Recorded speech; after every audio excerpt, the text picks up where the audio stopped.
বালুরঘাটে বুধবার বিকেলে বিপ্লবী জননেতা সমাজসেবী ও বিশিষ্ট স্বাধীনতা সংগ্রামী ডক্টর ধীরেন ব্যানার্জির মৃত্যু দিবস উপলক্ষে শ্রমিক সংগঠন ইউটিইউসির পক্ষ থেকে শ্রদ্ধাঞ্জলি কর্মসূচির আয়োজন করা হয়।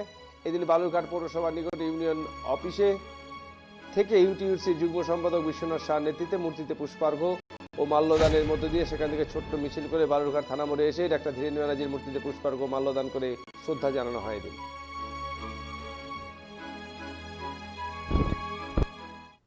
ধীরেন ব্যানার্জি একটা নাম, বালুরঘাট না, পশ্চিমবঙ্গ বা ভারতবর্ষে স্বাধীনতার পূর্বোত্তর কালে যে জনগণের যে আন্দোলন, সেই আন্দোলনের একটা মুখ বালুরঘাটে এবং তথা পশ্চিমবঙ্গের ক্ষেত্রে বলা যায়। তিনি আরএসপি দলের প্রতিষ্ঠাতা অন্যতম একজন।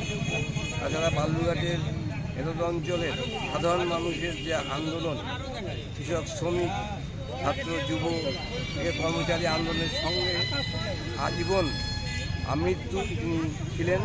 সেরকমভাবে বালুরঘাট পৌর কর্মচারী সমিতি যে যখন ইউনিয়ন প্রতিষ্ঠা হয়, প্রতিষ্ঠাকালের থেকে সভাপতি আমৃত্যু 1969 সালে 8ই জানুয়ারি তিনি প্রয়াত হয়েছেন। আমরা সেই দিনটাকে স্মরণ করে প্রতি বছরই তার এই আমাদের যে নিজস্ব উদ্যোগে যে ডক্টর ধীরেন ব্যানার্জি স্মারক ভবন পৌরসভা সংলগ্ন, সেখানে যে আমাদের স্মারক ভবনের তার যে প্রতিকৃতি আছে সেখানে আমরা মাল্যদান করে এলাম।